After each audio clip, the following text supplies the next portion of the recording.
Assalamualaikum warahmatullahi wabarakatuh. Baik teman-teman, kita akan berbicara tentang hukum memainkan musik atau hukum mendengarkan musik, hukum musik. Berbicara tentang hukum musik ini memang rumit. Kita tahu jauh sebelumnya ulama pun sudah banyak yang berbeda pendapat tentang hal ini. Bahkan mulai dari zaman Khulafaur Rasyidin pun fenomena ini sudah terjadi. Sebelum kita berbicara tentang hukumnya, sebaiknya kalian harus mengetahui esensi dari musik itu sendiri itu apa. Jadi musik itu secara definisi ini adalah suara yang disusun sedemikian rupa sehingga mengandung irama, lagu, nada, dan keharmonisan. Dari definisi ini kita tahu kalau musik itu adalah susunan dari beberapa suara. Ya, bisa dikatakan adalah bentuk lain dari suara atau bentuk lebih lanjut dari suara, benar kan? Hal ini bisa dikatakan bahwa musik secara itu sama dengan cerita. Kalau tadi kan definisi musik disebutkan adalah susunan dari beberapa suara, sedangkan cerita ya susunan dari beberapa kata atau kalau disampaikan menjadi suara, nada, atau intonasi dari seseorang, benar kan? Dan dari sini pasti kalian tidak akan bisa memahami lantas kenapa musik nanti diharamkan. Sedangkan musik tadi kan hanya tersusun dari beberapa suara, susunan suara lah. Dan manusia tanpa suara ya hening. Kalian tahu sendiri kalau cewek sudah tak bersuara, itu artinya perang dunia ketiga kan. Seperti yang saya katakan sebelumnya, dalam menghukumi musik itu ulama berbeda pendapat. Nah, mari kita sekarang bahas satu persatu. Kenapa musik diharamkan? Tentu saja musik diharamkan itu dengan adanya beberapa landasan dalil. Baik, mari kita bahas mulai dari Al-Quran, dalil Quran. Ini ada di surat Al-Luqman. Bismillahirrahmanirrahim. Wa minan nasi may yashtari lahwal hadisi liyudilla an sabilillahi bighairi ilm wa yattakhidaha huzwa ulaika lahum adzabun muhin. Bisa diartikan, dan di antara manusia ada orang yang mempergunakan perkataan yang tidak berguna untuk menyesatkan manusia dari jalan Allah. Yang harus kalian garis bawahi di sini adalah bahwa pada lafaz lahwal hadis ini ada beberapa ulama yang mengartikannya sebagai nyanyian. Dalam hal ini pun para mufassir tidak asal menafsiri lahwal hadis ini sebagai nyanyian, melainkan ada dari beberapa sahabat yang mengatakan seperti itu. Entah itu terkait asbabun nuzulnya atau memang situasi pada saat itu. Para sahabat yang menyebutkan bahwa makna lahwal hadis ini sebagai musik diantaranya itu Abdullah bin Mas'ud, Abdullah bin Abbas, dan Jabir bin Abdullah. Kemudian ayat dalam surat Al-Anfal. Bismillahirrahmanirrahim. Wa makana salatuhum 'indal baiti illa muka'an wa tasdiyatan fadzuqul adzaba bima kuntum takfurun. Yang bisa diartikan, sembahyang mereka di sekitar Baitullah itu tidak lain hanyalah siulan dan tepukan tangan. Menurut beberapa ulama yang mengharamkan nyanyian dan musik, Allah telah mengharamkannya lewat ayat ini. Logika yang digunakan adalah bahwa kalau sekedar bersiul dan bertepuk tangan saja sudah haram, apalagi bernyanyi dan bermusik, tentu hukumnya jauh lebih haram. Kemudian selanjutnya itu dalil hadis. Innallaha ba'asani rahmatan wa hudan lil alamin wa amaroni amhaqul mazamis wal gennarot.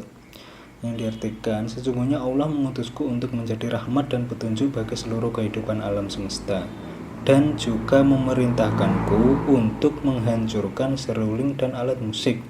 Hadis yang diriwayatkan Imam Ahmad. Dan ada juga hadis yang secara riwayat lebih sahih yang dikutip dalam kitab Sahih Bukhari. La yakunanna min ummati aqwamun yastakhilluna al-khir wal kharir wal khamr wal ma'azif. Yang diartikan, akan ada dari umatku suatu kaum yang akan menghalalkan zina, sutra, khamr, dan alat musik.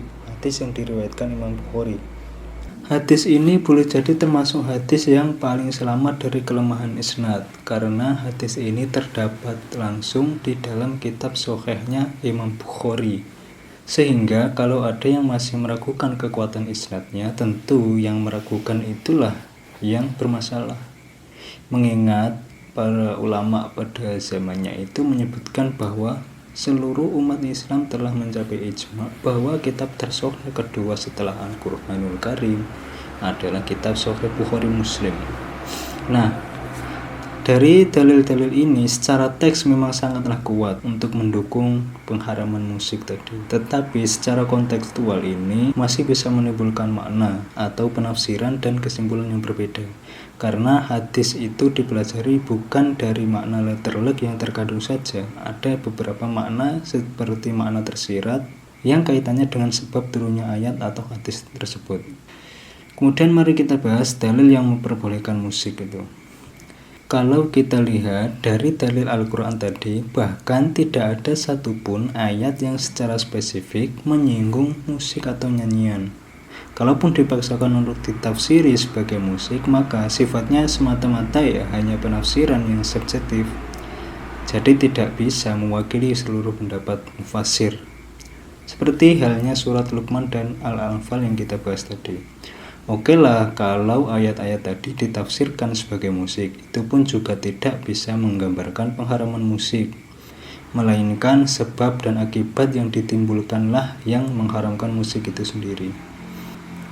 Bagaimana dengan dalil hadis tadi? Secara kan dalil hadis tadi menyebutkan dengan sangat jelas haramnya musik.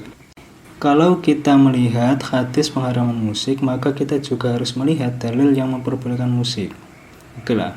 Ini adalah hadis yang disampaikan oleh istri Rasul sendiri, yang diriwayatkan oleh Imam Bukhari dalam kitab Sahihnya. Sudah terbayangkan tingkat kesahihannya. An Aisyah radhiyallahu anha qalat, takhala Abu Bakrin wa indi jariyatani min jawaril ansor. Kita bahas artinya saja. Hadis dari Sayyidah Aisyah, ia berkata, Abu Bakar masuk menemuiku. Saat itu di sisiku ada 2 orang budak tetangga kaum Ansor yang sedang bersenandung, yang mengingatkan kepada peristiwa pembaiatan kaum Ansor pada perang Bu'ad. Aisyah pun melanjutkan kisahnya. Kedua sahabat tersebut tidaklah begitu pandai dalam bersenandung. Kemudian Abu Bakar pun berkata, seruling-seruling setan kalian perdengarkan di kediaman Rasulullah, dengan nada bertanya.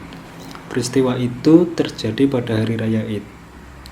Kemudian Rasulullah pun bersabda, wahai Abu Bakar, sesungguhnya setiap kaum memiliki hari raya dan sekarang ini adalah hari raya kita. Memang hadis ini tidak sepenuhnya langsung bisa menjadi dalil diperbolehkannya musik, tetapi menjadi dalil juga bahwa tidak sepenuhnya musik itu diharamkan.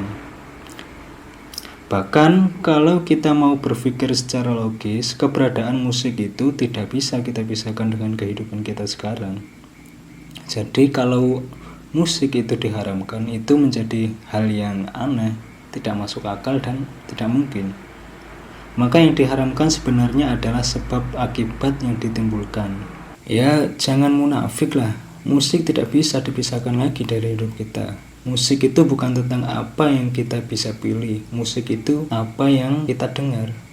Tidak seperti khamr yang bisa kita pilih untuk meminumnya atau tidak. Yang kita dengar itu tidak bisa kita hindari. Boleh saja kita mengharamkan musik dan tidak mau bermain musik.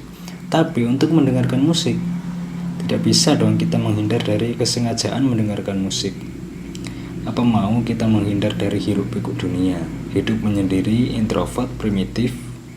Ya, 1 hari mungkin iya, tapi selanjutnya ingat bahwa manusia itu adalah makhluk sosial.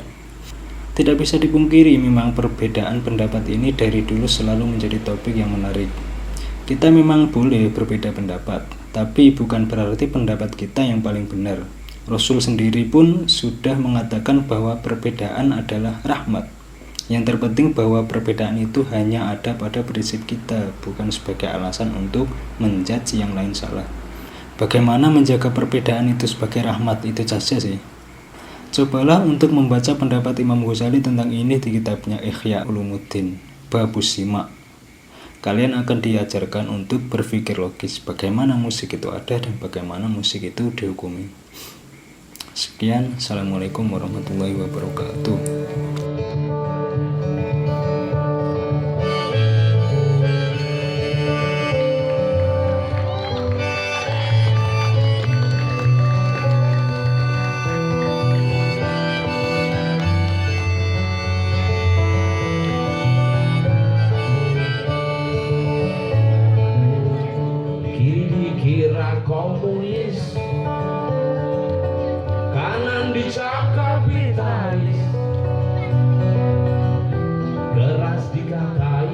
rasis, tengah dinilai tak ideologis, muka klimis katanya necis, jenggotan dikatai teroris,